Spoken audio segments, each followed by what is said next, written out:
Bonjour à tous.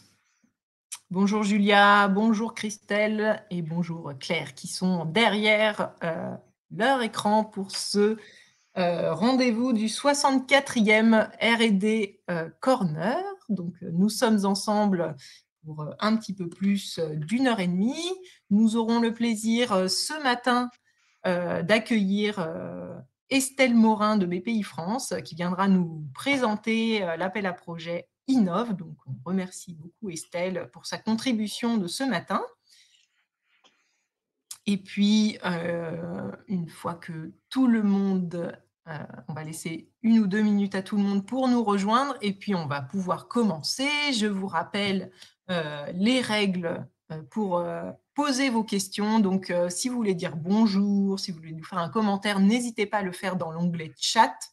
En revanche, pour tout ce qui est questions relatives aux appels à projets, si vous voulez qu'on y réponde, ce sera dans l'onglet questions. Donc, utilisez bien l'onglet questions pour poser vos questions et l'onglet chat pour discuter.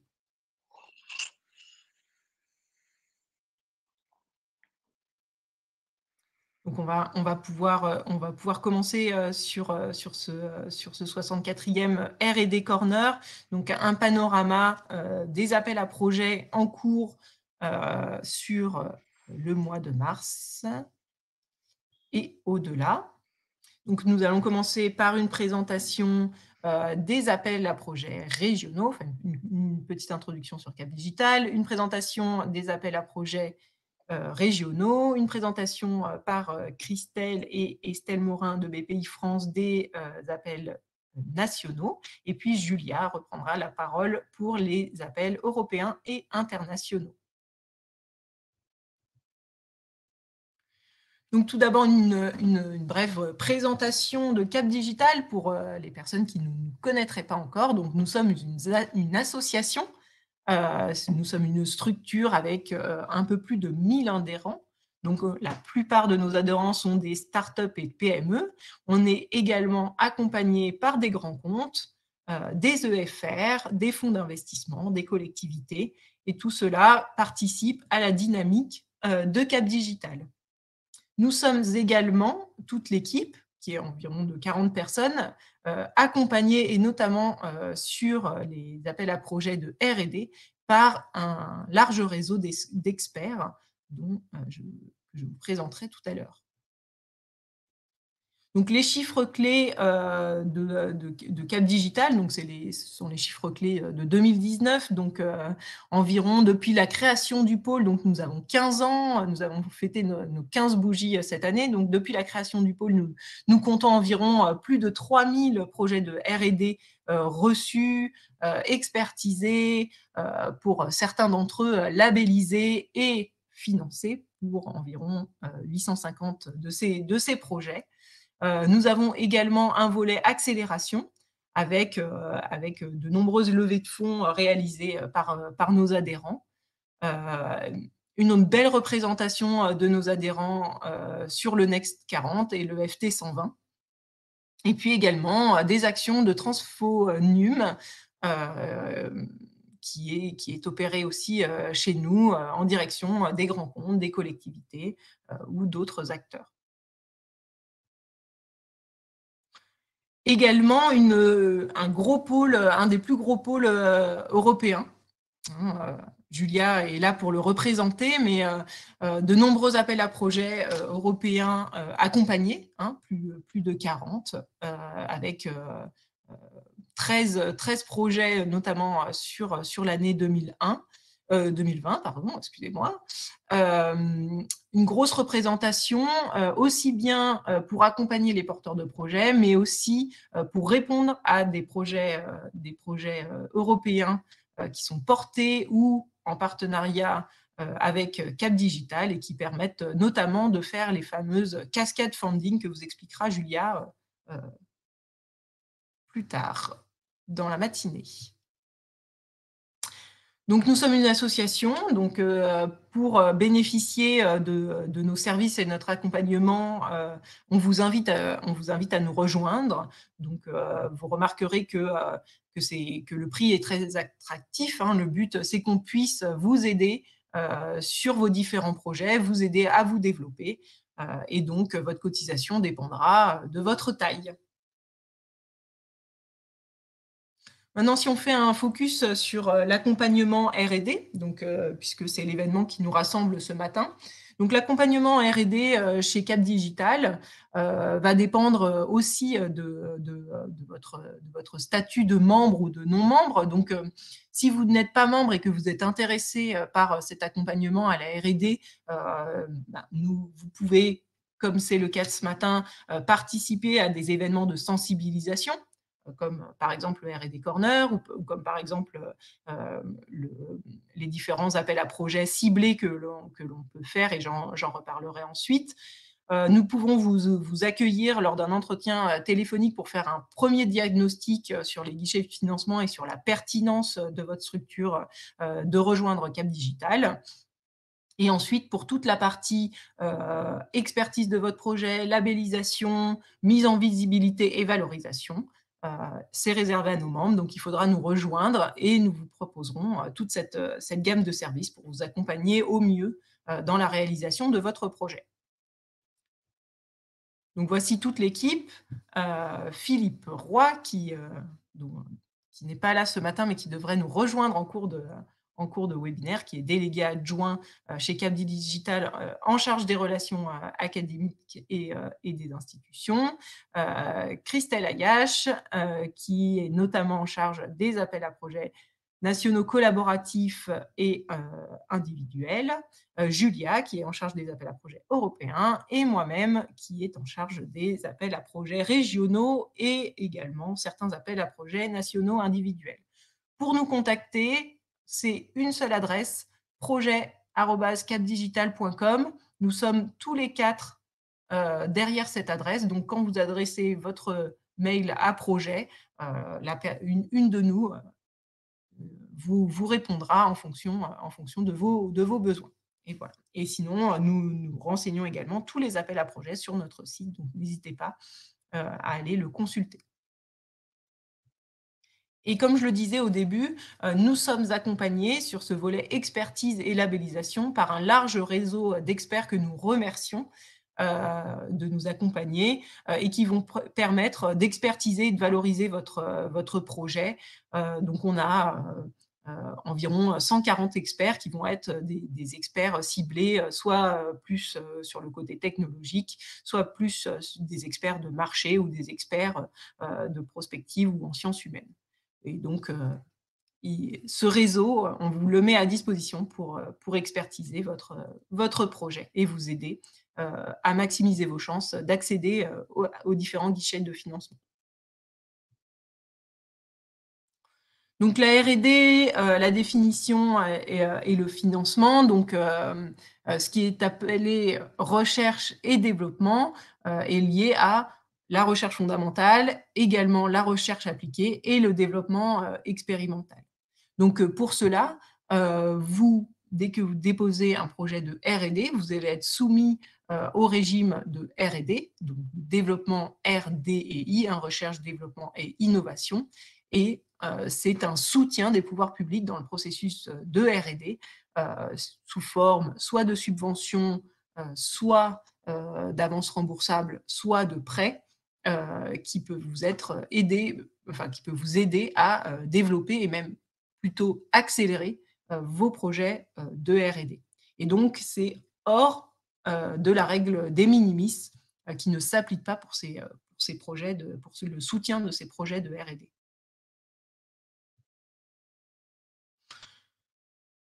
Vos projets et les appels à projets vont être basés sur une échelle qu'on appelle une échelle TRL, qui est le stade de développement de votre solution. Et donc, vous allez voir, les appels qu'on vous propose peuvent correspondre à des TRL différents en fonction du spectre de l'appel et de ce qu'on attend dans l'appel. Donc là, on vous a mis un petit résumé des différents appels, mais ce n'est absolument pas exhaustif. Juste pour vous dire que les appels à projets peuvent très bien financer de l'idée jusqu'à l'expérimentation d'un prototype fonctionnel.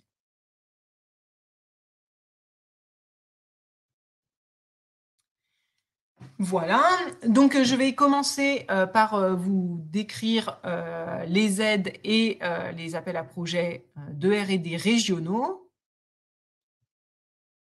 et notamment, je vais vous présenter un nouvel appel de la région Île-de-France, qui est sorti, le 15 février et qui s'appelle, Innovup expérimentation tech et secours. Donc c'est une mouture, spécifique de l'appel générique Innovup de la région Île-de-France qui est donc porté par la région et par BPI-France et qui, pour, celui-ci, se fait en partenariat avec une association qui s'appelle Atraxis et qui est une association, qui aide à promouvoir la numérisation des services, de pompiers et qui donc, travaille, avec, les différentes instances, sur ces sujets-là. Donc on vous l'a présenté, lors d'un précédent, webinar, où on a d'ailleurs inauguré notre studio d'enregistrement. Donc c'était la semaine dernière, on vous l'a présenté en détail. Donc si vous voulez revoir le replay de ce webinaire spécial Innovation Tech, expérimentation tech et secours, je vous ai mis le lien du webinaire juste après. Et on va un petit peu plus aujourd'hui rentrer dans le détail de cet appel à projet. Donc c'est, comme son nom l'indique, un appel à projet d'expérimentation. Donc c'est pour tester des expérimentations directement sur le terrain. Les terrains d'expérimentation sont déjà identifiés. Et donc, vous n'aurez pas cette tâche d'identifier les terrains, ils le sont déjà.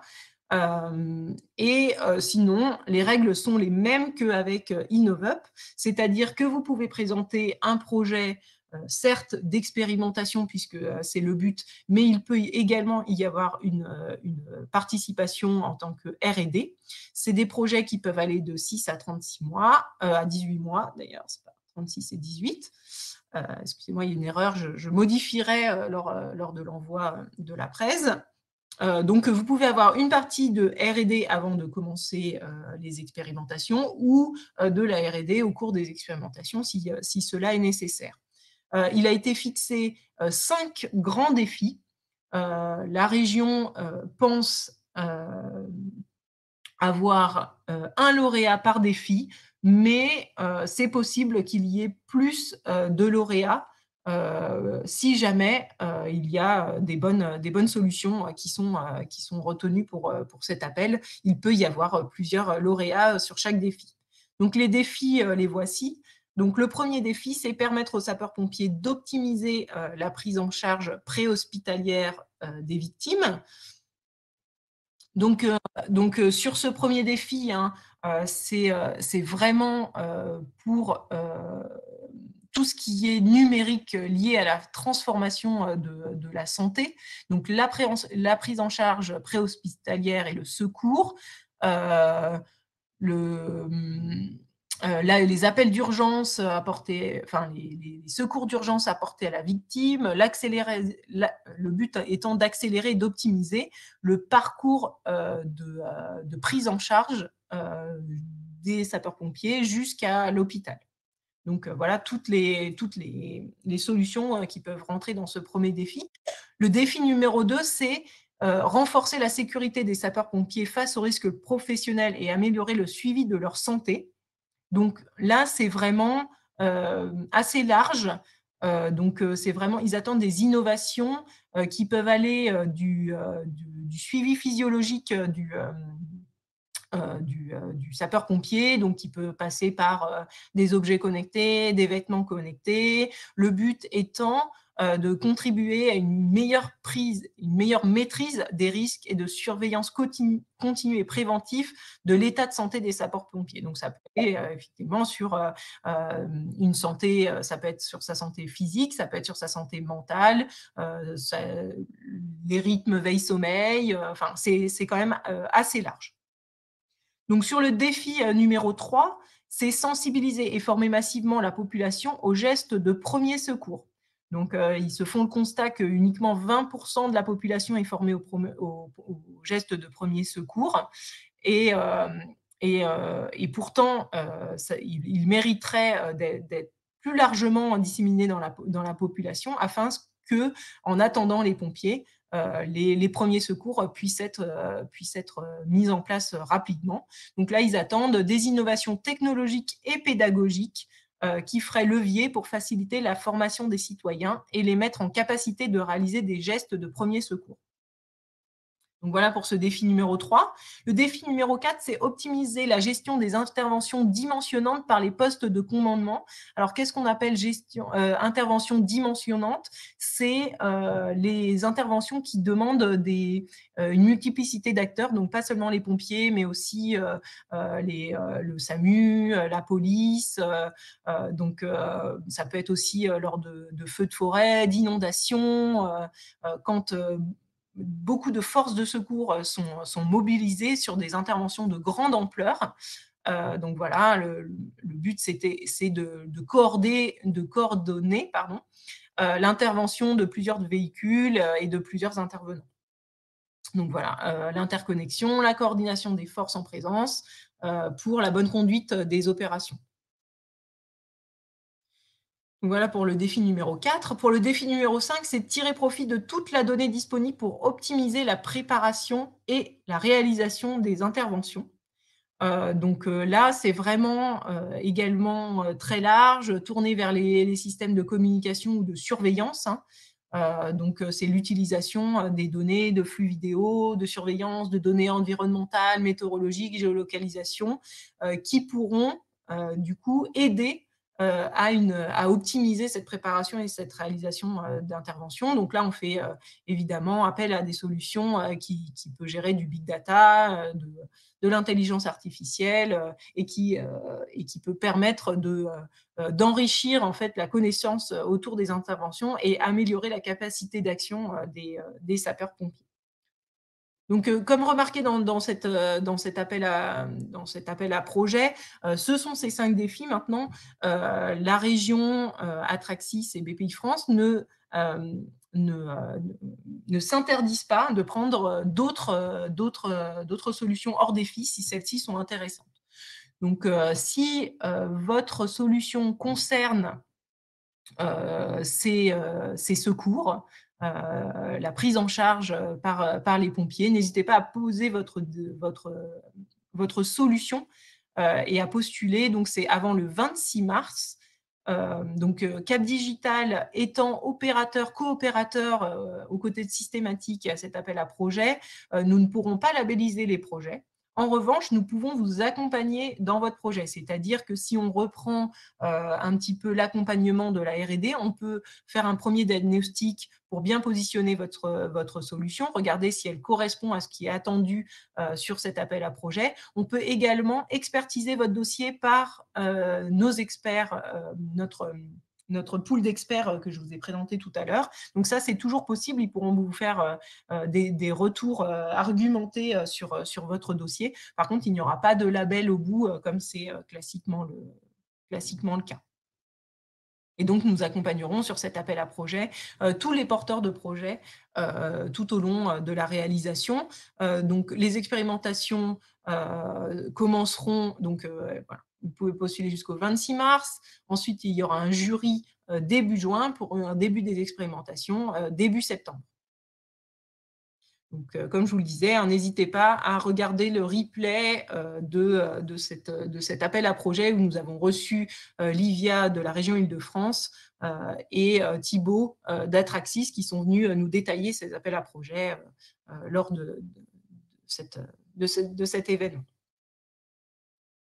Donc, je vois qu'il n'y a pas de questions, donc je vais passer sur le InnovUp classique. Donc, toujours cette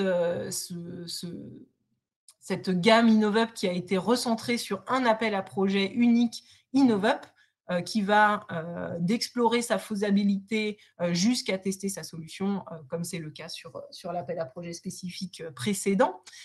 Donc, une subvention qui peut aller jusqu'à 500K et une avance remboursable jusqu'à 3 millions avec des règles en fonction en fonction du montant que vous demandez.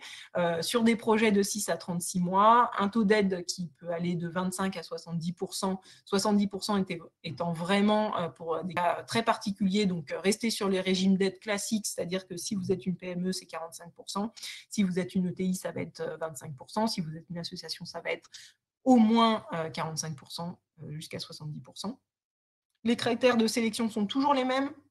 La nature, le degré de maturité et le risque porté par l'entreprise, le potentiel économique, très important, l'ancrage territorial. Je vous rappelle que vous êtes éligible à Innovup uniquement si vous êtes ancré en Île-de-France et si les retombées de votre projet se trouvent en Île-de-France.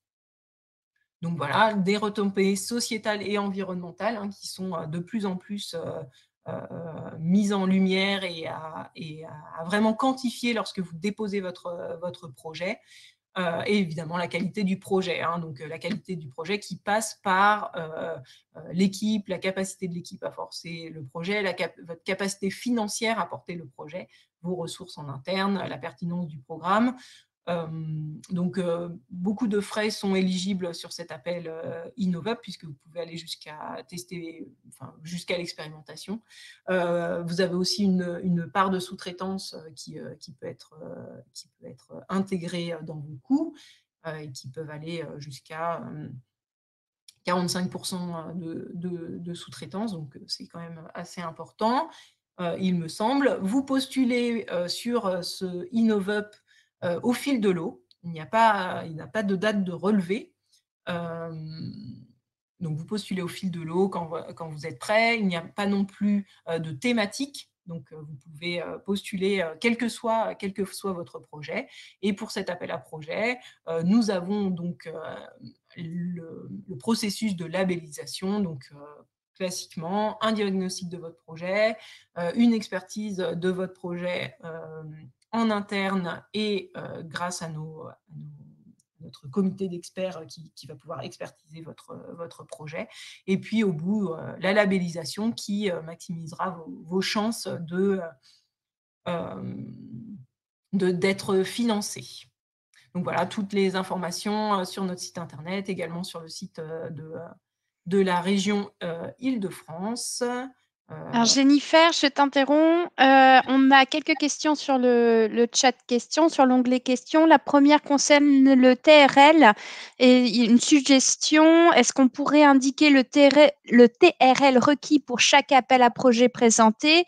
En fait, c'est pour savoir si on peut être éligible ou pas. Est-ce que ça, c'est possible, envisageable ou pas? Alors, merci Julia. Donc, sur le premier appel à projet Innovup expérimentation Tech et Secours, alors ce sont des projets d'expérimentation.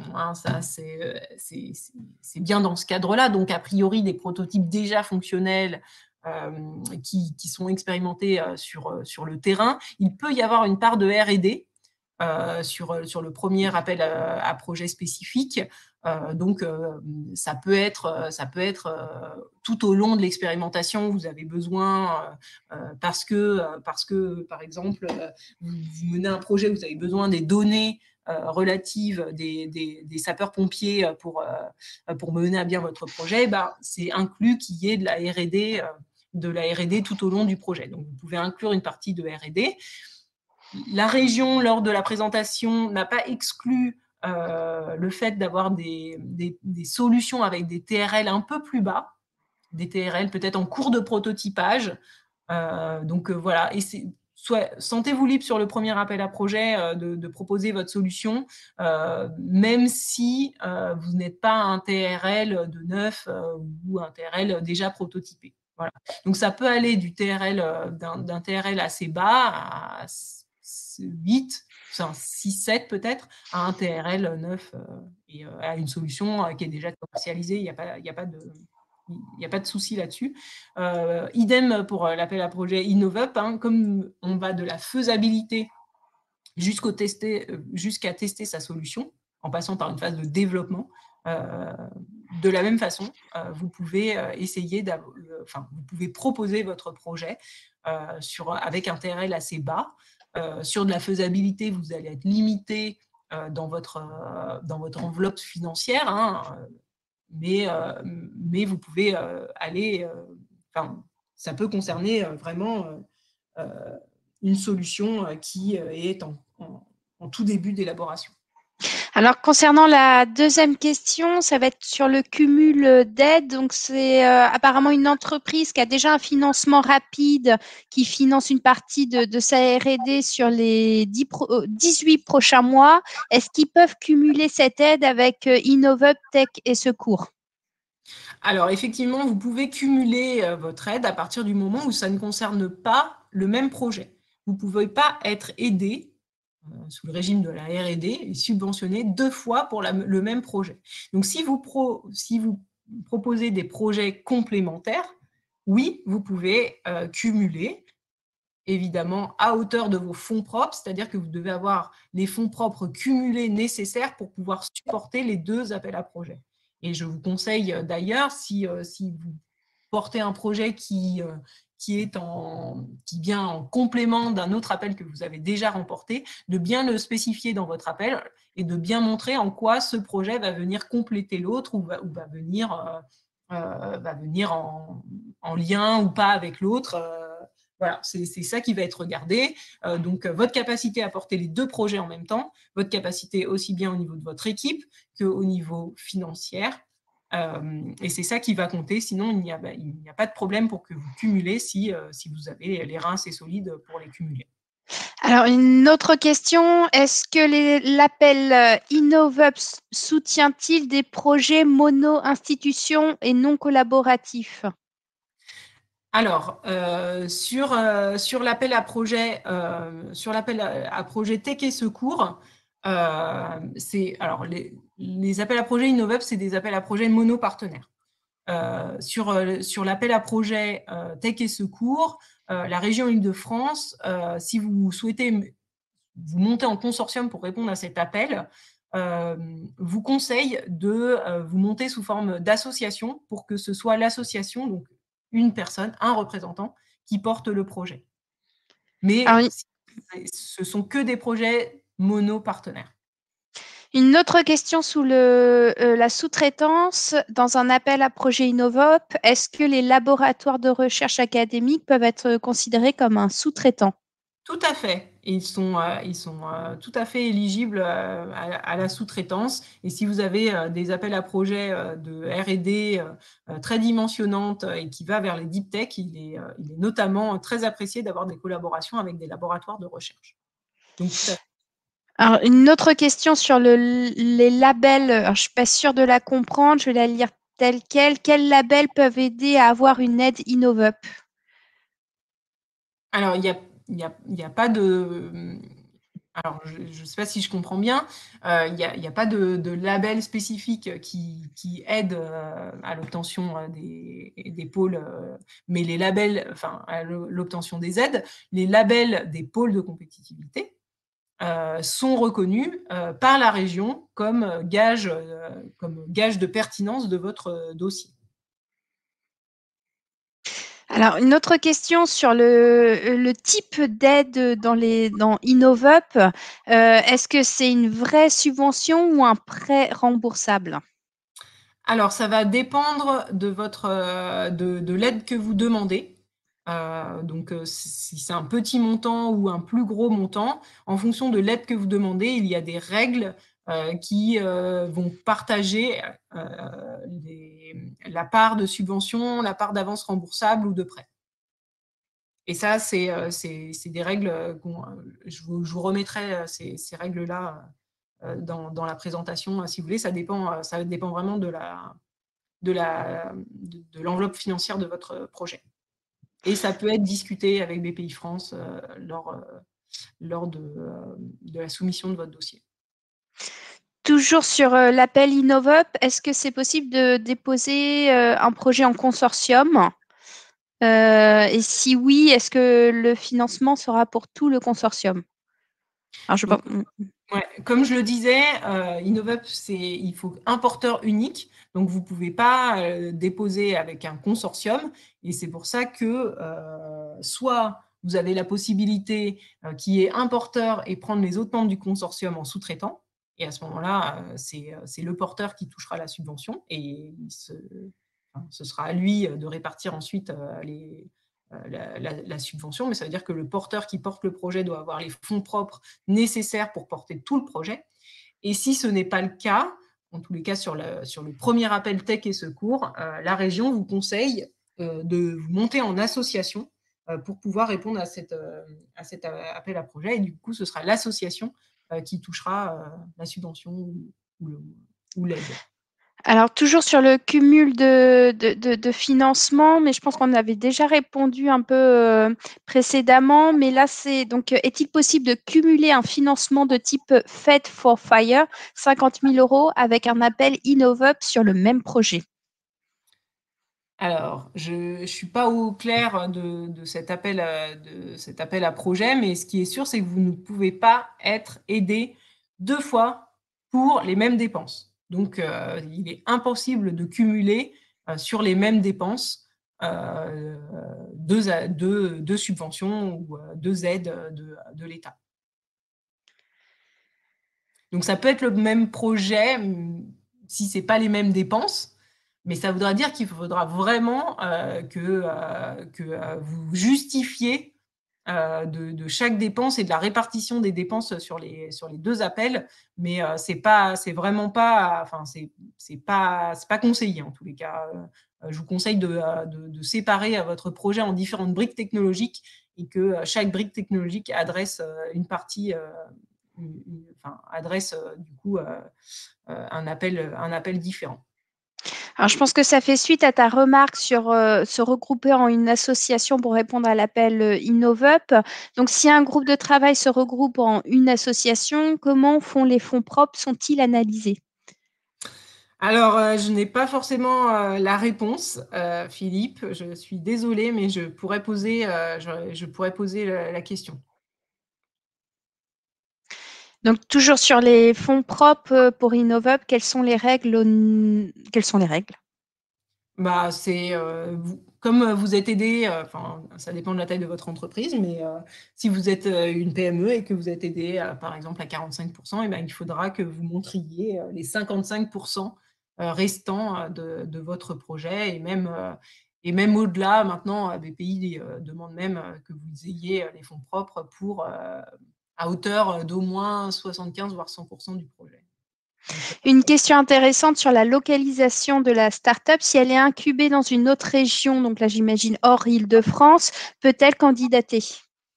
alors, il faut que vous ayez soit votre siège social sur l'Île-de-France, soit que vous ayez une antenne de R&D sur l'Île-de-France. Parce que c'est la R&D qui compte, et donc il faut forcément que vous fassiez de la R&D sur le territoire francilien. Et pareil, est-ce que les sous-traitants doivent être en Île-de-France? C'est mieux. Il faut soit en fait, ça dépend aussi de la part de sous-traitance. Si vous arrivez à montrer que votre sous-traitant, vous ne pouvez pas le trouver ailleurs et que vraiment, c'est celui-là qu'il vous faut parce que ça ne se fait pas en Île-de-France, oui, ça peut passer.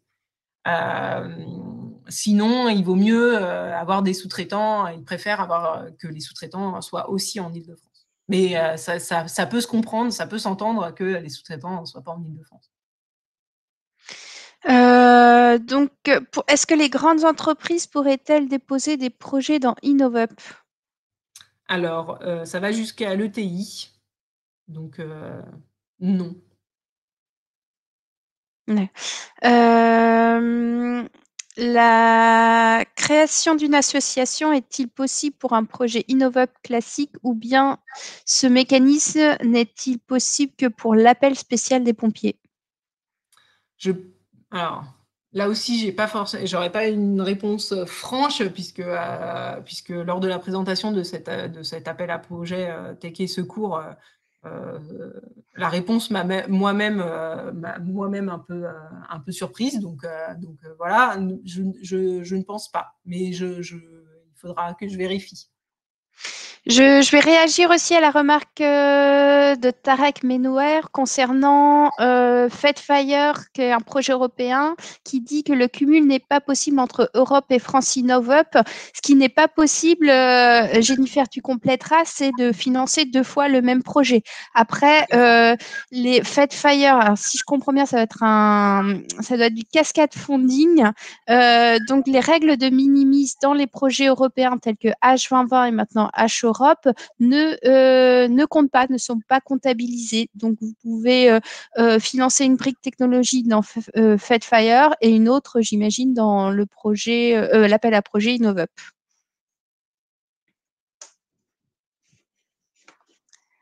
Ok. Voilà, les questions sont terminées. Eh bien, parfait. Eh ben, du coup, je vais passer la parole à Christelle sur les appels à projets nationaux. Alors, je ne sais pas si Estelle nous a rejoint. Estelle, si tu es là, n'hésite pas à monter sur scène. Je ne la vois pas. Je ne pense pas qu'elle soit arrivée. Ah si. Bonjour. Estelle. Bonjour à tous. Bonjour, ravi que vous soyez parmi nous ce matin pour nous présenter l'appel à projet Innov et puis l'AMI Cloud. Donc, je vous passe la parole, Estelle.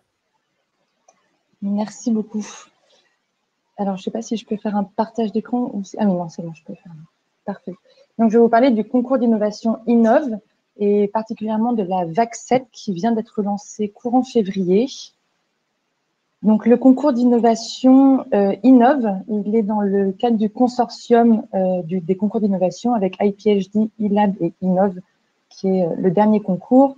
Cet appel à projet est un dispositif qui est soutenu et financé par le programme d'investissement d'avenir et qui a pour vocation de sélectionner des projets d'innovation avec un potentiel particulièrement fort pour l'économie française.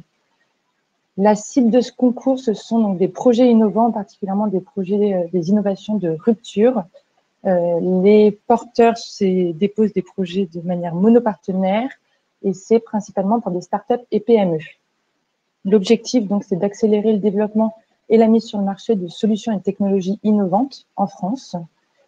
Dans le cadre de cette 7e vague, il y a 4 thématiques qui sont opérées par BPI France. Vous les avez indiquées sur les slides, je peux vous les relire rapidement. Donc, on a numérique deep tech, qui est une thématique qui revient sur chaque vague. On a une nouvelle thématique qui s'appelle transformer les industries culturelles et créatives grâce au numérique. Une thématique santé spécialisée dans le diagnostic, le dépistage et la surveillance de pathologies. Et une autre nouvelle thématique qui s'appelle protéines et ferments du futur. Le concours d'innovation, il est opéré à la fois par BPI France et par l'ADEME. Donc, on a 4 autres thématiques dans le cadre de ce concours qui sont opérées par l'ADEME, qui sont donc énergie renouvelable, stockage et système énergétique dont l'hydrogène, les enjeux de la transition écologique et énergétique dans l'industrie et l'agriculture, une thématique eau et biodiversité, une thématique mobilité durable et intelligente. Donc, la vague est actuellement ouverte. Vous pouvez retrouver le dossier de candidature sur la page web de BPI France ou de l'ADEME, sachant qu'il convient d'aller bien sur la bonne page de l'opérateur pour télécharger le dossier de candidature qui est un petit peu différent pour les 2 opérateurs. Et on a une clôture au 11 mai 2021, ce qui vous laisse encore du temps pour préparer vos dossiers. Les projets attendus, les modalités de financement, donc on va attendre des projets qui vont avoir une durée entre 12 et 36 mois. On distingue des petits projets. Donc, les petits projets, c'est ceux qui ont des assiettes de dépenses éligibles entre 600 000 € et 1 million, et les gros projets entre 1 million et 5 millions. On va avoir, au niveau du financement, les petites entreprises pourront bénéficier de 45% des dépenses éligibles et les moyennes entreprises de 35%. Le financement se fait à 2 tiers en subvention et à 1 tiers en avance récupérable. Voilà. Les dépenses éligibles, donc c'est les salaires des personnels internes, les frais connexes, la sous-traitance, toujours dans la limite des 30% des dépenses totales du projet et d'autres coûts. Voilà. Ensuite, au niveau des critères de sélection, donc il va y avoir le degré de rupture de l'innovation qui va être un point très important.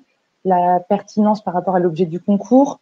Il va falloir s'ancrer dans l'une des thématiques, l'une des 8 thématiques, la maturité des projets. On parlait un peu précisément, il y avait des questions sur les TRL. Dans le cadre du concours Innov, on n'a pas de limite en termes de TRL, mais l'idéal est que dans les 36 mois, il y ait un accès au marché. Donc, on est sur des TRL déjà relativement élevés. On ne demande pas les fonds propres à l'entreprise pour ce concours. Cependant, dans le dossier, il est demandé un plan de financement et donc on vérifiera aussi la capacité du porteur à financer l'autre part du projet. Et vous pouvez être labellisé par un pôle de compétitivité, c'est une option. On ne fait pas de recommandation là-dessus, mais voilà, c'est une possibilité pour appuyer votre projet. Et enfin, le dossier de candidature. Donc, pour les thématiques BPI France, il convient de déposer un dossier de candidature. Il y a le lien que vous pourrez retrouver sur les slides ici sur notre extranet, à déposer sur notre extranet, donc avec une présentation du projet, une annexe financière, une présentation PowerPoint, une annexe de communication et donc l'annexe financière qui est un petit peu conséquente et ensuite comme tous les projets, des documents administratifs. Voilà les grandes lignes de ce concours d'innovation et donc je suis disponible pour répondre à vos questions si vous en avez et sinon vous avez le contact qui s'affiche. Donc à privilégier l'adresse mail générique du concours, concourinnovation@bpifrance.fr ou sinon vous avez mon contact personnel et celui de ma collègue qui travaille dessus. Voilà. Oui, bonjour Estelle, du coup bonjour à tous. On a quelques questions, Estelle. Peut-être une première qui était sur un peu plus de détails sur la thématique numérique Deep Tech. Quel type de projet vous attendez? Donc je crois qu'il y a toutes les thématiques sont décrites un peu plus en détail sur le cahier des charges, je crois, c'est ça? Exactement. Ouais. Dans les annexes du cahier des charges, vous avez un détail de toutes les thématiques. La numérique Deep Tech, ça va être celle qui sera le plus large, entre guillemets. Il convient vraiment que le projet s'inscrive dans du Deep Tech. Donc là, être labellisé Deep Tech peut être un avantage. Et je peux vous donner un détail rapide, si vous voulez, de ce qui rentre dans cette thématique. Ça va être les technologies quantiques. On va voir l'intelligence artificielle, le big data, la blockchain, la réalité augmentée, la réalité virtuelle, la 5G. Et on a un autre point qui est la réduction de l'empreinte écologique associée au numérique qui rentre dans cette thématique, mais c'est non exhaustif. Oui, sur des verticales qui peuvent être de différents, enfin, avec vraiment un cœur numérique deep tech, parce que c'est cette catégorie vraiment cœur numérique deep tech qui est, enfin, c'est comme tu viens de le dire là, les technos sont très importantes. Et effectivement, ça doit vraiment être le cœur du projet. Mais effectivement, ça pourrait s'adresser à différents marchés aussi. Oui, tout à fait. Tout à fait. On peut avoir des projets qui sont dans la santé, par exemple, qui vont déposer dans la partie numérique deep tech parce qu'ils ont une innovation là-dedans. Oui, tout à fait. Tous les marchés et tous les secteurs. D'accord, super. Merci beaucoup. Alors là, pour Innov, mais je pense que ça doit être bien pour celui-ci, a priori. Mais alors, puisque il y a eu InnovUp qui vient d'être présenté juste avant, et du coup là, c'est pour Innov avec 2 N, mais je pense bien que ce soit celui-ci. Est-il possible de postuler tout en étant dans une couveuse sans avoir forcément encore créé sa structure finale? Non. Alors, pour déposer, on n'est éligible que les entreprises qui sont déjà créées, qui sont inscrites au RCS. Voilà. Donc, on ne peut pas être en cours de création. Il faut déjà avoir été créé. Être immatriculé. OK. Merci beaucoup. Et on a une autre question de Gérard. Est-ce qu'un sous-traitant étranger est éligible pour Innov? En tant que candidat, non. En tant que sous-traitant d'un porteur de projet, oui. Enfin, voilà, un candidat français, un porteur de projet français qui candidate à Innov peut avoir recours à un sous-traitant étranger, mais le sous-traitant étranger ne peut pas candidater directement. Si c'était ça la question. Je pense que c'était ça la question. Et s'il y a besoin, dans tous les cas, Gérard reprécisera les choses, mais je pense que c'était bien ça. Merci beaucoup. Et on a aussi une question de Luc. Effectivement, ça c'est une question qu'on peut nous avoir déjà posée aussi chez Cap Digital. Notre projet associe 2 thèmes, Deep Tech et agriculture. L'instruction est-elle différente entre BPI et ADEME? Comment choisir? Alors, a priori, vous n'avez pas plus de chance si vous déposez chez BPI ou l'ADEME. On a la même procédure d'instruction. Après, c'est à vous, en fonction des fiches thématiques, de voir là où vous aurez les plus de chances d'être éligible, sachant que Deep Tech et agriculture, ces deux thématiques sont quand même bien différentes. Donc, à vous vraiment de prendre en compte à la fois les critères d'éligibilité du concours et les indications données dans les fiches thématiques. Sachant que votre projet peut être, si vous l'avez déposé chez BPI et qu'on considère que ça ne rentre pas dans notre thématique, mais que ça rentre dans la thématique ADEME, on renverra votre projet vers l'ADEME et inversement. Oui, ça, c'est vrai qu'on l'a déjà vu aussi pour certains projets qu'on avait accompagnés.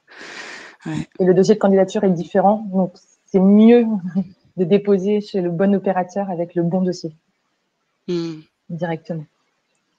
Effectivement. Ok, merci beaucoup. On a une autre question pour l'enchaînement, envisager l'enchaînement avec le e-lab. Donc, si on a été lauréat en 2019, e-lab, peut-on d'ores et déjà candidater à Innov 2021? Tout à fait. Vous pouvez tout à fait candidater à Innov après avoir été lauréat e-lab. Mais il faudra, alors une des conditions, ça ne sera pas redéposer le même projet si jamais votre projet n'est pas terminé. En fait, on va vous demander, si jamais votre projet e-lab qui a été financé est en cours, on va vous demander si vous êtes en mesure de porter les deux projets en parallèle. D'accord. Oui, effectivement. Ça, c'est important aussi de le rappeler. Merci beaucoup. On a une autre question de Grégory concernant la santé. L'axe est-ce valable pour tous les champs ou seulement pour le soin?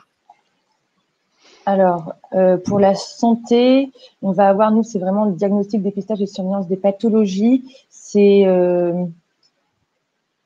une question compliquée parce que j'ai pas particulièrement d'expertise sur cette thématique-là. On va avoir vraiment, alors je vais vous reprendre si vous souhaitez le cahier des charges où ils disent les domaines technologiques sont à privilégier, où ça sera surtout les technologies de pooling, les nouveaux capteurs, les biomarqueurs, les technologies de traitement du signal, les méthodologies d'aide à la lecture ou à l'interprétation des résultats, les outils de modélisation. Il y a vraiment tout dans la fiche thématique. Après, nous, on ne donnera pas de réponse si vous nous présentez un projet sur l'éligibilité ou pas du projet.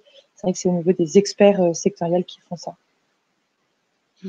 Et ça, ils peuvent être questionnés encore ou pas? Non, du coup, pas forcément. Les experts sectoriels donneront leur retour après dépôt. Oui, c'est vrai que pour une égalité de traitement des dossiers, on ne peut pas se permettre de faire au cas par cas et de dire si oui ou non c'est éligible. Sinon, on n'aurait que des projets lauréats. Ok. En tout cas, lecture, pour ma part, effectivement, je ressens. Pour cette thématique-là et pour cette vague-là, je pense que c'est quand même très orienté, oui, soins. En tout cas, c'est plus, vu les sous-sujets aussi listés. Bien regarder, Grégory, le texte de l'appel à projet. Mais je pense qu'effectivement, c'est beaucoup plus axé soins quand même pour cette fois, en tout cas, ce qui n'a pas toujours été le cas des autres thématiques précédentes. On a une question au sein de l'ADEME, donc je ne sais pas si... Bonjour, donc Christian nous dit bonjour. Quel département au sein de l'ADEME décide des projets éligibles? Alors là, ça sort de mon ça. scope de connaissances. Je ne sais pas du tout au niveau ADEME quel département exactement s'occupe de ça. En tout cas, on a, pour répondre à Christian, en tout cas de notre côté, alors et BPI bien sûr aussi, hein, on est en lien en tout cas avec l'équivalent d'Estelle côté ADEME et ceux qui gèrent effectivement l'appel à projet côté ADEME. Donc, s'il y a besoin de poser des questions ou d'avoir plus de précision, en tout cas, voilà, de répondre à des questions là-dessus, n'hésitez pas à nous écrire et on essaiera de se faire l'intermédiaire comme on peut le faire aujourd'hui aussi avec BPI. Voilà. Je crois qu'on est bon dans les questions, en tout cas. Je te laisse continuer. Je crois que tu avais un autre instrument à nous présenter aujourd'hui. Oui, alors je n'avais pas envoyé de slide, je ne pense pas qu'il y en ait. Si, il y en a deux qui ont été. Oui. Alors, donc c'est l'AMI Cloud qui vient d'être lancé et dans le cadre des stratégies d'accélération.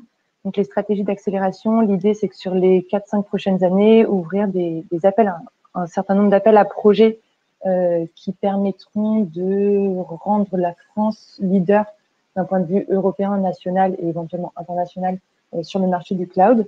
Donc, l'objectif de cette AMI, c'est d'identifier les acteurs. En fait, l'AMI est un peu un AMI hybride. On va chercher à connaître tous les projets et acteurs de l'écosystème actuel pour préparer le futur. Donc aujourd'hui, vous êtes un acteur dans le cloud, vous pouvez déposer et répondre à cette AMI. C'est un dossier de candidature qui est relativement léger, où il n'y a pas de format. C'est un format libre avec un certain nombre de points qui sont indiqués dans le cahier des charges auxquels répondre. Une fois que vous avez déposé votre dossier, en fait, on va soit réorienter votre projet vers des appels à projets déjà existants, soit les financer directement dans le cadre de cette AMI qui se transformerait en AAP, soit ça va nous permettre en fait d'établir un peu un plan d'action, de réfléchir aux prochains appels à projets qui seront lancés donc en 2021 et les années suivantes. Et donc, vous permettez, en déposant, d'orienter cette stratégie d'accélération pour que nous, on réponde à la demande existante. C'est des projets qui doivent être avec une assiette supérieure à 5 millions d'euros. Qu'est-ce que je peux vous dire d'autre? L'appel à projet est actuellement ouvert. Vous pouvez retrouver le lien sur le site de BPI France. La clôture est le 17 mai. On fait des relèves intermédiaires. Voilà, là, vous avez les critères de sélection. En fait, dans le même cadre que cette AMI Cloud, on a plusieurs autres appels à projets qui ont été lancés dans le cadre des stratégies d'accélération et des critères de sélection similaires. Ce qu'il faut retenir, c'est vraiment que en répondant à cet appel à manifestation d'intérêt, vous permettez vraiment à l'État, au ministère, de réfléchir et d'axer un peu les futurs appels à projets, cette stratégie d'accélération pour les années à venir. Le programme test, ça, c'est plus là. Vous avez dans tous les cas le lien. Vous pouvez prendre connaissance du cahier des charges. Il y a un email générique qui est stratégie-accélération@bpifrance.fr auquel vous pourrez poser vos questions relatives à cette AMI. Si vous avez des questions particulières, je peux y répondre. Alors, on n'a pas de questions particulières pour cet appel. Alors, c'est vrai que, alors pour moi, qui est 11 ans d'ancienneté chez Cap Digital, c'était effectivement peu connu pour moi ce gros instrument, en tout cas, ce gros instrument qui s'appelle le PIEC au niveau national, effectivement, pour essayer d'identifier aussi des acteurs de la filière française qui vont pouvoir s'associer sur des gros projets européens de grande ampleur, effectivement. Donc là, on en a un qui est là opéré par BPI et qui est l'AMI PIEC Cloud, comme tu viens de le présenter. Il y a un autre AMI PIEC Santé, je pense que peut-être Jennifer va en reparler à la fin dans les événements à venir, mais en fait demain, alors c'est la DGE, mais pour les acteurs santé qui nous écoutent aussi, pour information, en tout cas demain matin à partir de 11h, il y aura un appel, un webinaire dédié à l'AMI PIEC Santé. Donc là, qui commence à peine. J'ai l'impression que c'est un petit peu moins avancé que celui-ci, alors en termes d'avancée dans la construction, mais on est bien sur le premier appel à manifestation d'intérêt et ça se passe en plusieurs étapes. Donc en tout cas, pour ceux qui se posent des questions, le mieux, je pense aussi, c'est de bien regarder le texte de l'appel, effectivement, là, qui peut être indiqué sur le site là pour celui du cloud. Et de bien aller regarder les contours et si vous avez si vous avez des questions et des besoins d'accompagnement aussi, côté BPI et côté pôle, on peut aussi vous aider à creuser pour bien comprendre les contours de ces nouveaux appels à manifestation d'intérêt. Voilà. Alors, on a peut-être une question qui vient d'arriver. Alors.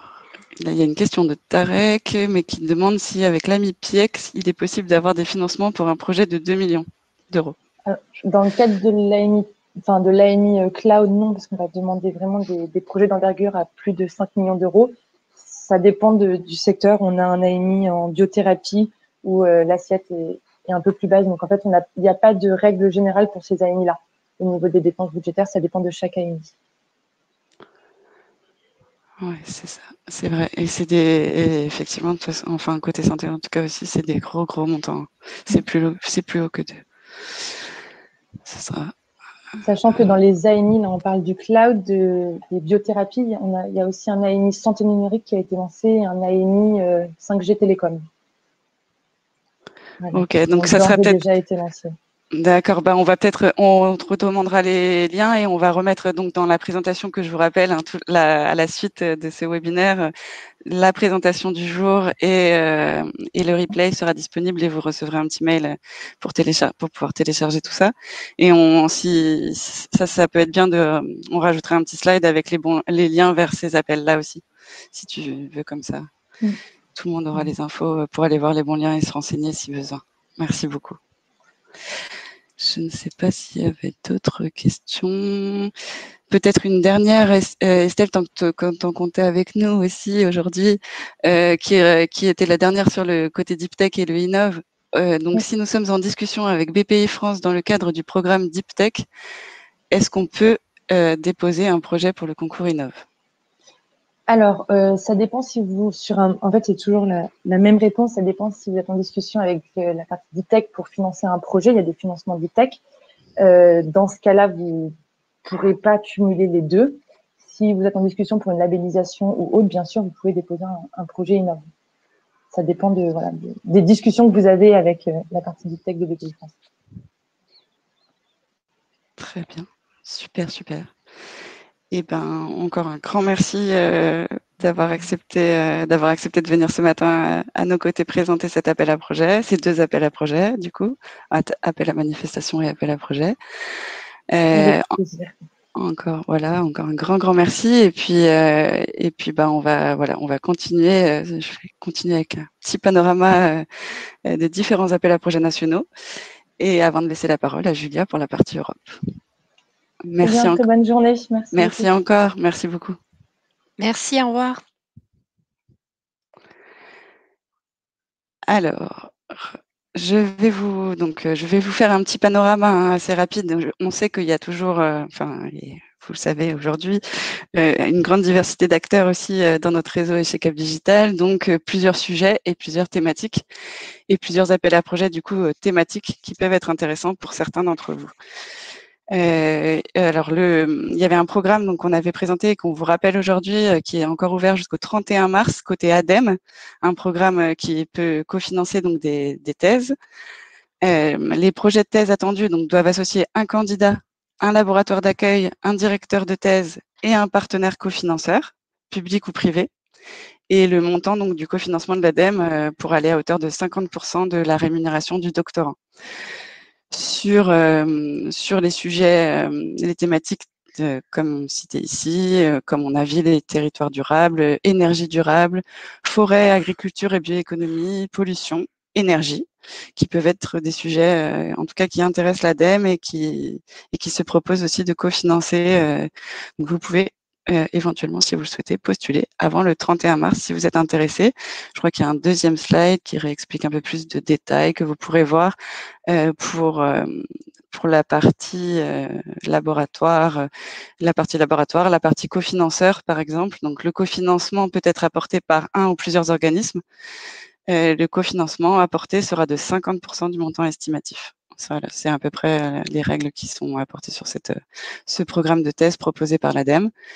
Donc voilà, il existe, il est encore en cours et vous pouvez postuler jusqu'au 31 mars. Donc n'hésitez pas à aller vous renseigner si vous aviez des besoins à ce niveau-là.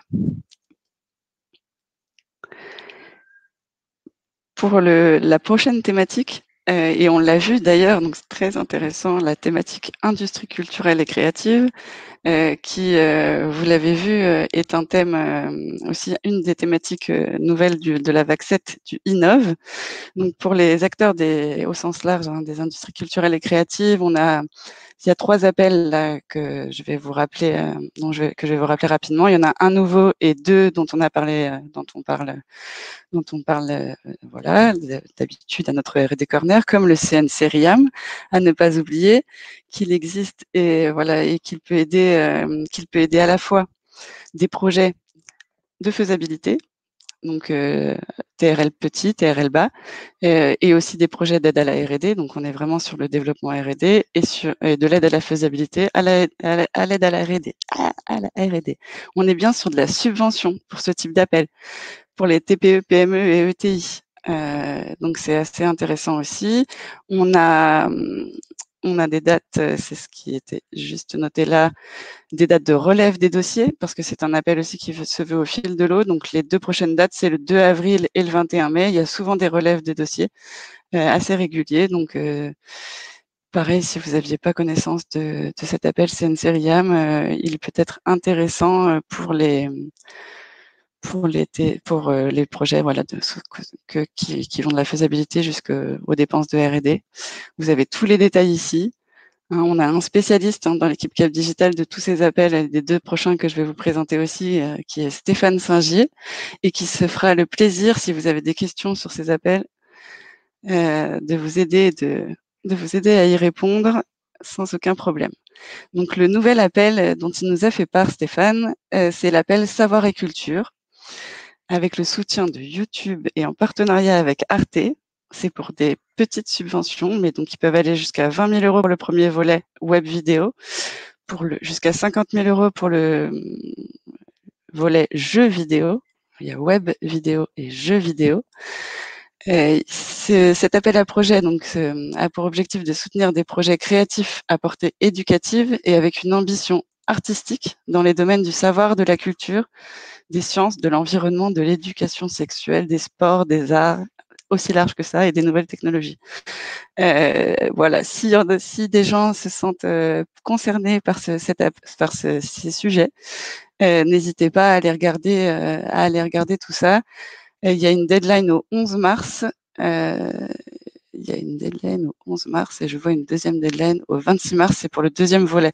Donc, par volet, voilà, vous pouvez déposer. Donc, les 2 deadlines, c'est en mars, le 11 ou le 26. Ça doit être des petits dossiers, je pense. N'hésitez pas à regarder si ça peut vous intéresser.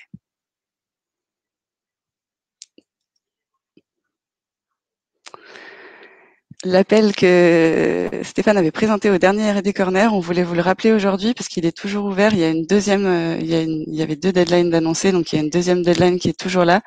C'est l'appel à projet choc de modernisation. Donc c'est dans le cadre du plan de relance en faveur des filières du cinéma, de l'audiovisuel et du jeu vidéo. C'est le CNC qui lance donc une nouvelle mesure temporaire dotée de 10 millions d'euros.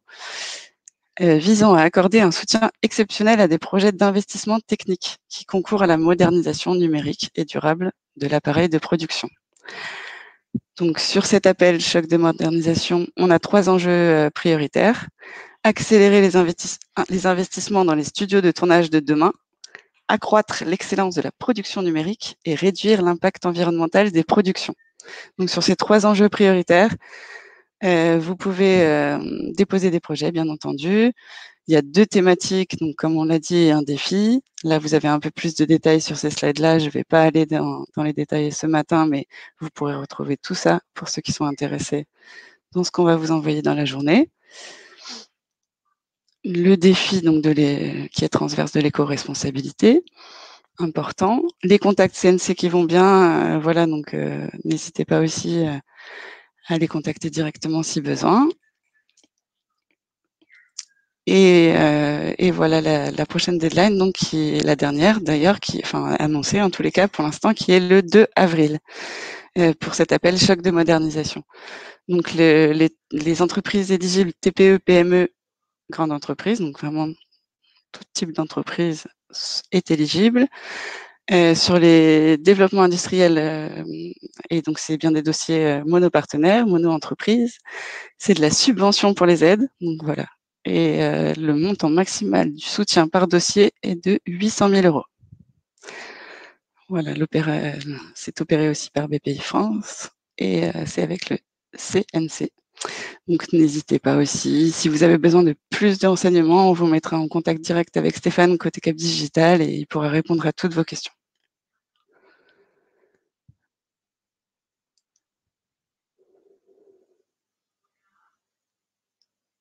Je ne sais pas s'il y avait quelques questions.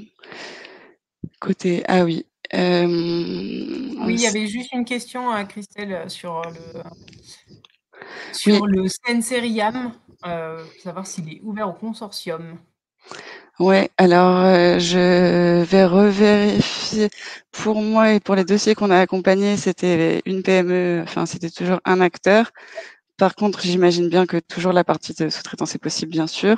Je vais juste revérifier pour la partie consortium et je vous répondrai après sur l'onglet questions pour être sûr. Mais en tous les cas, les dossiers que moi j'ai vus, dont j'ai le souvenir, étaient des dossiers individuels. Voilà.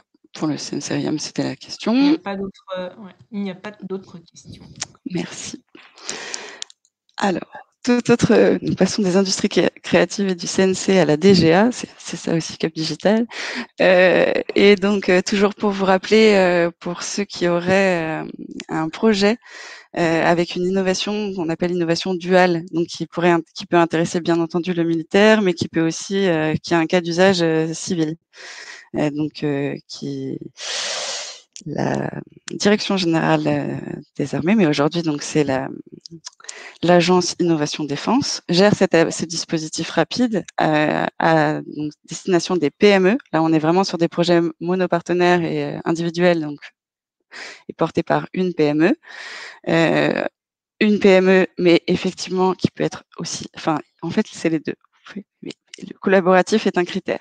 Si vous accumulez plusieurs critères, vous pouvez le projet peut obtenir jusqu'à 80% d'aide en subvention. Donc là, ça peut être très intéressant aussi à regarder. Il faut d'abord aller se renseigner auprès de l'agence Innovation Défense vous avez maintenant en fait une nouvelle page qui a été faite là depuis le janvier 2021 qui va vous donne des modèles de documents, donc vous pouvez aller regarder déjà tout ça, faire une première mouture de dossier et ensuite contacter un conseiller. Ce qui est bien, c'est d'avoir en fait quelqu'un directement à l'agence Innovation Défense qui va pouvoir en fait vous aiguiller pour la suite, parce qu'à partir du moment où vous avez un dossier prêt, en tout cas l'instruction est rapide, comme le nom de l'appel l'indique, et en 4 mois maximum, vous pouvez commencer vraiment le projet. Voilà, donc ça c'est assez intéressant toujours. Voilà, ça peut intéresser plusieurs marchés, plusieurs en tout cas. Oui, marché. Finalement, à partir du moment où l'innovation intéresse à la fois le militaire et le civil, vous pouvez être éligible à cet appel. Si vous êtes une PME, à regarder de près parce que tout le monde ne connaît pas forcément cet appel. Et c'est toujours très bien doté chaque année. Ça existe et ils sont preneurs de toutes ces innovations.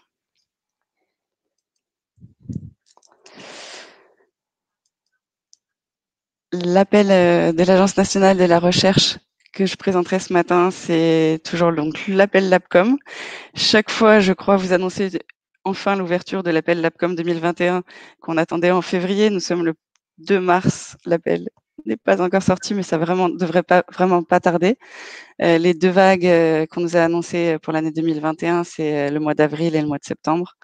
Donc, cet appel LabCom pour laboratoire commun, c'est l'union d'un établissement, un organisme de recherche et d'une PME ou d'une ETI sur un projet de recherche commun, en tout cas un sujet de recherche commun sur lequel ils vont travailler ensemble pendant 54 mois et pour lesquels ils peuvent être aidés à hauteur de 350 000 € par l'Agence nationale de la recherche. Là, on est sur un appel à projet collaboratif.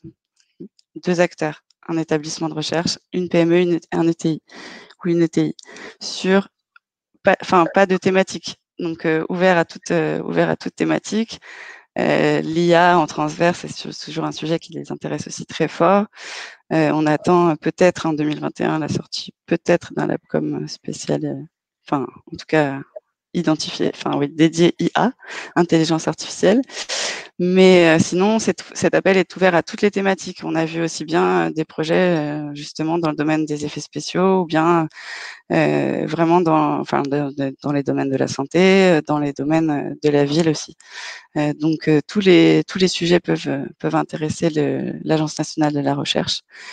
Si vous êtes intéressé, de toute façon, donc dès que l'appel sortira, nous informerons l'écosystème via nos newsletters, via notre site web, et puis au prochain R&D Corner, bien entendu, on essaiera d'avoir aussi le représentant de l'appel pour venir vous présenter directement cet appel.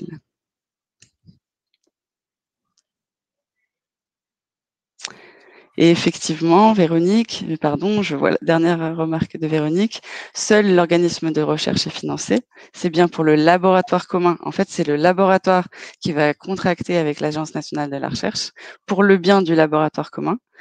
Et effectivement, c'est bien le laboratoire commun qui est cofinancé, mais ça passe effectivement par l'établissement de recherche, l'organisme de recherche. Pas d'autres questions. Voilà, et je vais peut-être, je ne sais pas, je vais vous parler du dernier plus gros appel à projet collaboratif, parce que je ne suis pas sûre que, je ne sais pas si Philippe est arrivé ou pas. En tout cas, sachez toujours que pour les projets collaboratifs, il y a un guichet et un appel qui revient et qui est toujours au fil de l'eau et qui existe, qui est le PSPC pour les gros projets structurants. On en est à la vague 9 de cet appel PSPC. On est sur des gros projets d'innovation, de produits, processus ou services, innovation de rupture ou incrémentale. Voilà, projets de recherche principalement industriels. Ces projets-là doivent être soutenus par un CSF, donc conseil stratégique de filière, comité stratégique de filière. Ça, c'est un plus. Les labels d'épaule sont importants aussi à un moment donné, mais dans tous les cas, dans le processus de BPI France, c'est vraiment important. Donc, ils seront aussi vous aiguiller à ce moment-là. Mais donc, on accompagne ces gros projets-là. C'est des projets qui vont de 4 millions d'euros à 50 millions d'euros en collaboratif. Donc, au moins 2 entreprises, un laboratoire de recherche. Et c'est toujours pour le financement, une partie en subvention, une partie en avance remboursable. Et là-dessus, ça se négocie aussi avec BPI France. Il y a plusieurs étapes, il y a des euros.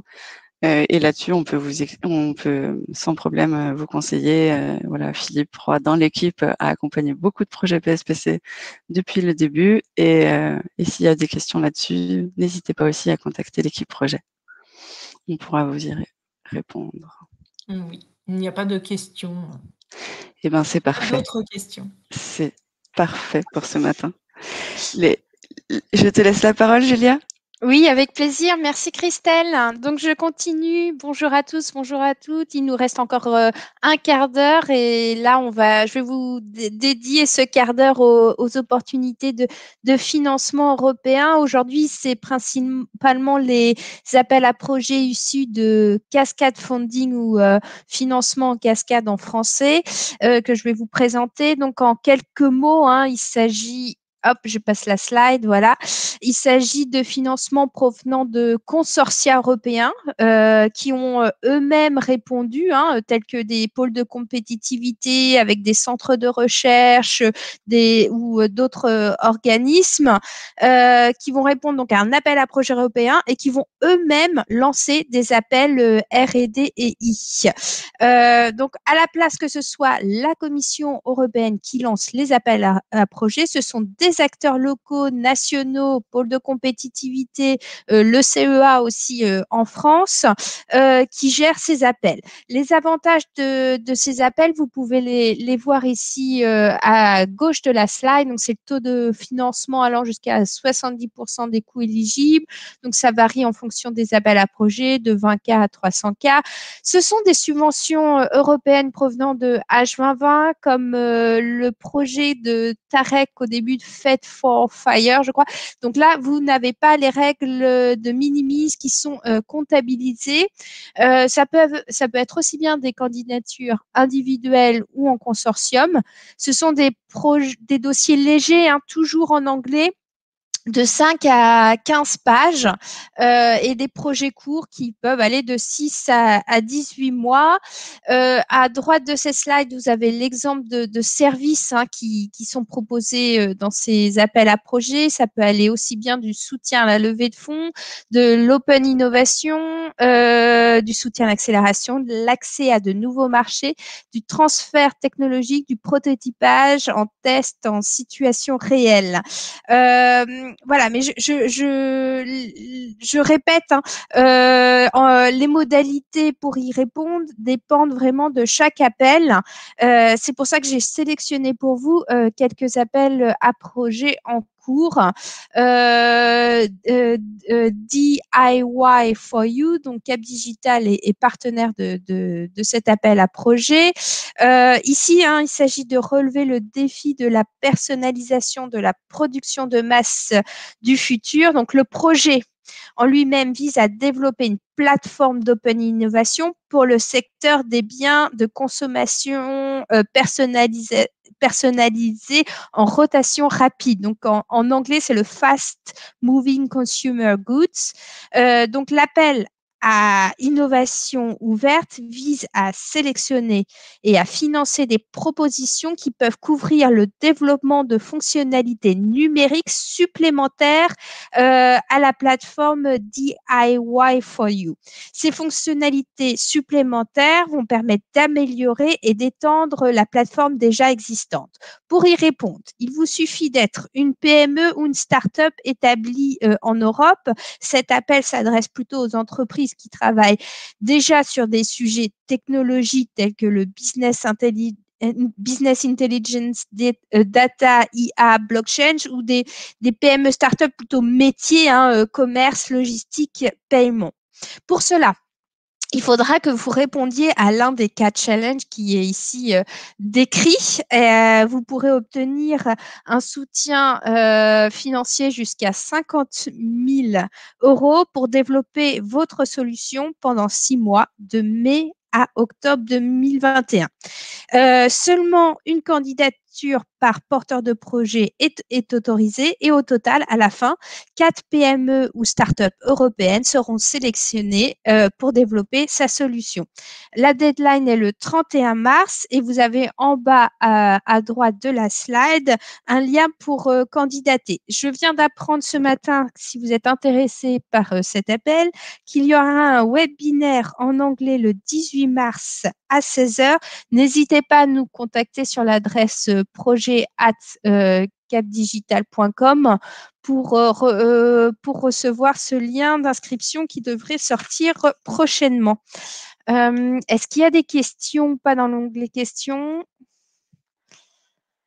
Alors, je vois Cascade Funding, est-ce réservé aux PME? Pas nécessairement. La plupart, alors, dans ce que je vois, c'est la plupart des appels à projets, oui. Mais dans certains appels à projets, donc, dont un qui va apparaître un peu plus tard, les grands groupes ou les ETI peuvent être éligibles. Mais c'est très rare. Alors, une initiative européenne, il s'agit de Next Generation Internet ou NGI. Donc, c'est une initiative lancée par la Commission européenne en 2016. Quel est le but ici? C'est de rassembler une communauté d'acteurs, donc ça peut être des centres de recherche, des pôles, des startups, des PME, des think tanks, qui aspirent à développer les technologies d'un Internet plus respectueux et responsable. Donc, pour animer cette communauté, il existe un site web NGI qui présente tous les événements NGI, les open calls ou les financements en cascade. Et les innovateurs aussi peuvent aussi s'identifier sur une cartographie, une NGI map. Et il y a déjà ici sur cette cartographie 300 acteurs qui se sont identifiés dans ce domaine. Que fait cette communauté? Donc, comme je vous ai dit, la communauté a pour ambition de relever de nombreux défis technologiques liés au développement de l'Internet. Ici, je vous ai mis un aperçu des challenges qu'elle souhaite relever. Donc, ça concerne le renforcement de la confiance et du respect de la vie privée, la technologie décentralisée, la gouvernance des données, la portabilité des données, l'architecture de l'Internet. Et j'ai vu aussi dernièrement quelque chose autour de l'ontologie informatique. Bien entendu, vous pouvez relever l'un des défis technologiques en répondant à un ou plusieurs appels NGI. Ici, je vous ai listé quelques appels en ce moment qui sont ouverts. Je vois aussi voilà, le FedFire Plus. Vous pourrez aussi voir l'ensemble de la liste sur le lien en bas. Une fois que vous êtes l'heureux lauréat d'un de ces dispositifs, sachez que vous pouvez candidater à l'appel Tetra, qui est là pour apporter un soutien supplémentaire à la communauté, un soutien plus spécifique commercial aux lauréats d'un des appels cités ici. Je continue sur d'autres open calls dans d'autres secteurs. Donc, c'est une liste non exhaustive. Vous trouverez l'ensemble de ces open calls sur cette slide en cliquant en haut à droite Funding and Tenders. Elle est régulièrement mise à jour par la Commission européenne. Donc là, vous pouvez bien voir, c'est très varié. Hein, les secteurs ça touche, ça peut être très technologique. Et par exemple, AI for EU. Ici, cet appel s'adresse aussi bien aux startups, PME, ETI et grands groupes, mais aussi aux labos.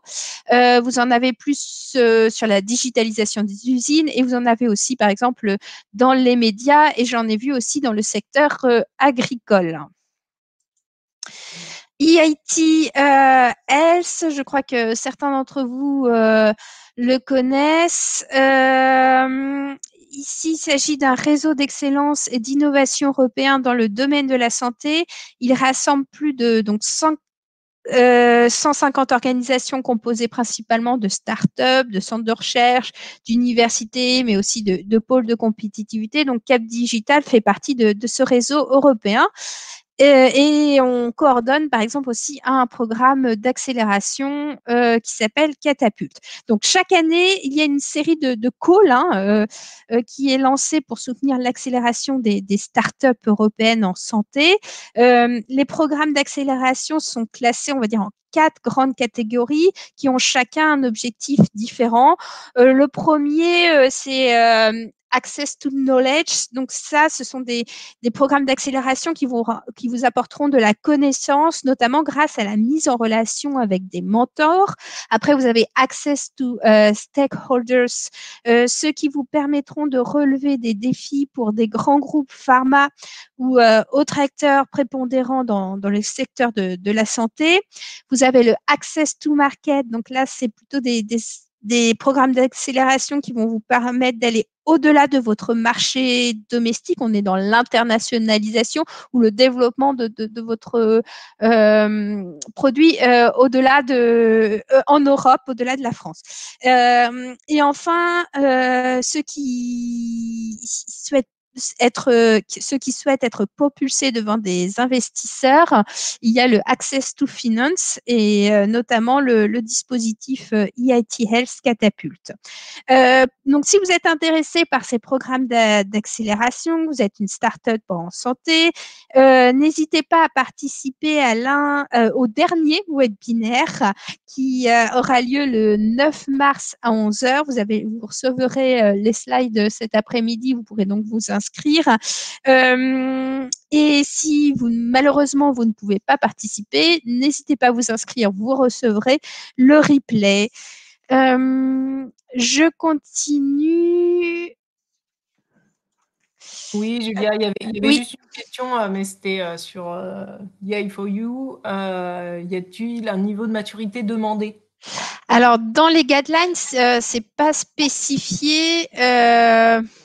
Par contre, quand je pense qu'il faut que ça soit assez élevé au-delà de 6, en tout cas, pour pouvoir candidater. Là, je vous conseille si vous êtes intéressé par cet appel à projet, de participer au webinaire qui aura lieu le 18 mars ou de revenir vers nous en nous reposant la question et je chercherai la réponse exacte, mais comme ça, je pourrais pas vous dire, il n'y a pas un TRL qui a été indiqué spécifiquement, en tout cas pour cet appel à projet. Merci Julia. Il n'y a pas d'autres questions pour l'instant. Merci. Alors, je continue pour vous présenter une initiative de la région Hauts-de-France via son agence Hauts-de-France Innovation Développement, et ça terminera aussi le webinaire et la partie Europe. Donc en fait, en quelques mots sur le programme Horizon Europe vient de se terminer. Un nouveau programme R&D vient de s'ouvrir qui s'appelle Horizon Europe, qui a un budget de 95,5 milliards d'euros qui va s'étendre sur la période entre 2021 et 2027. Pour vous y préparer, donc l'agence Hauts-de-France Innovation a lancé des webinaires pour vous accompagner ou plutôt vous préparer à ce prochain programme.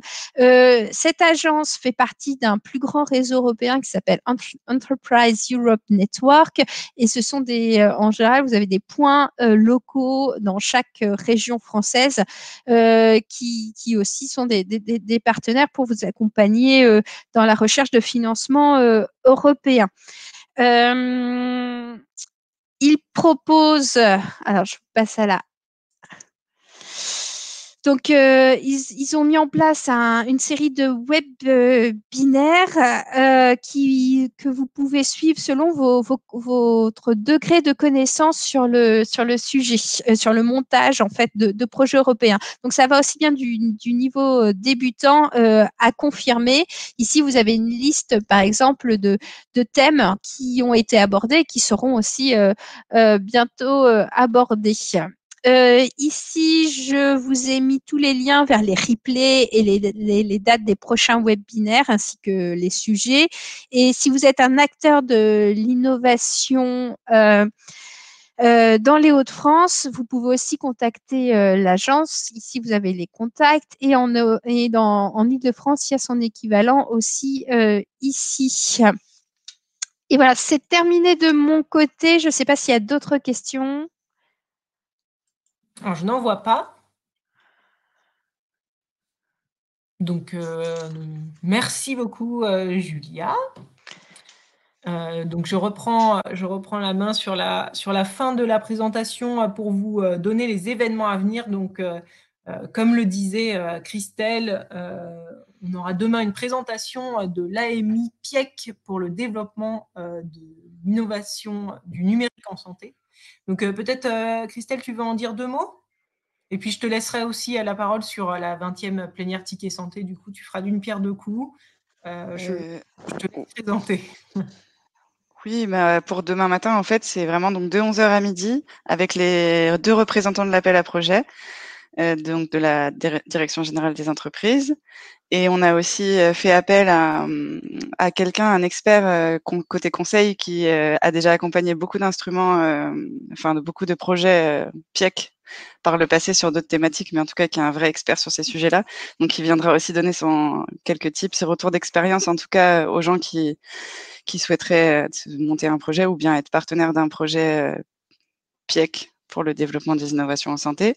Donc demain, toutes les questions pourront être posées, voilà, et on est en partenariat avec l'EIT Health et l'ensemble des pôles santé nationaux et systématiques qui se sont joints à nous aussi pour lancer cet appel, enfin ce webinaire auprès de tous nos écosystèmes respectifs. Donc c'est super. Donc j'invite ceux qui le souhaitent, en tout cas à en savoir plus, de vous connecter demain de 11h à midi. Et pour la santé, on a pour ceux qui nous connaissent, ce sera notre 20e plénière Ticket Santé avec Médicène et Systématique, les 2 autres pôles santé numérique en Île-de-France, sur le sujet du jumeau numérique. Et ça aura lieu il y aura quelques sessions de questions live et vous pourrez aussi l'après-midi poser des questions aux intervenants. Mais donc la diffusion de l'événement, ça se passera le 9 mars matin à partir de 11h. Voilà, et c'est sur le site de Santexpo, parce qu'on est dans le cadre de Santexpo Live cette année. Donc pareil, je vous remettrai les petits liens qui vont bien, mais vous pouvez vous inscrire avec plaisir pour écouter et en savoir plus aussi sur tout ce qui est jumeaux numériques en santé. Voilà, ça sera pour le 9 mars. Merci. Les liens, j'ai mis les liens cliquables, hein, donc normalement, Parfait. vous recevrez la présentation. Si vous cliquez sur la fenêtre, vous y tomberez directement pour vous inscrire sur les différents liens. Donc, n'hésitez pas. Et puis, je vais finir sur la présentation du programme Dièse, qui est en partenariat avec l'université PLS Dauphine sur la structuration d'un financement et de la gestion pour les croissances, pour votre croissance. Donc, c'est un appel à candidature pour les PME qui souhaiteraient être accompagnés par ce programme et donc par des étudiants en gestion de Paris Dauphine.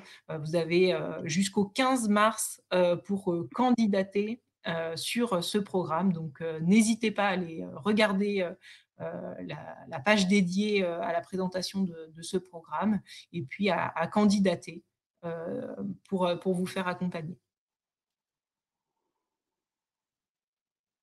Donc, si vous souhaitez davantage d'informations sur ce programme, vous pouvez envoyer un mail à Alexandre de l'équipe, donc Alexandre Badelon de l'équipe, ou également à Claire qui est sur le webinaire ce matin.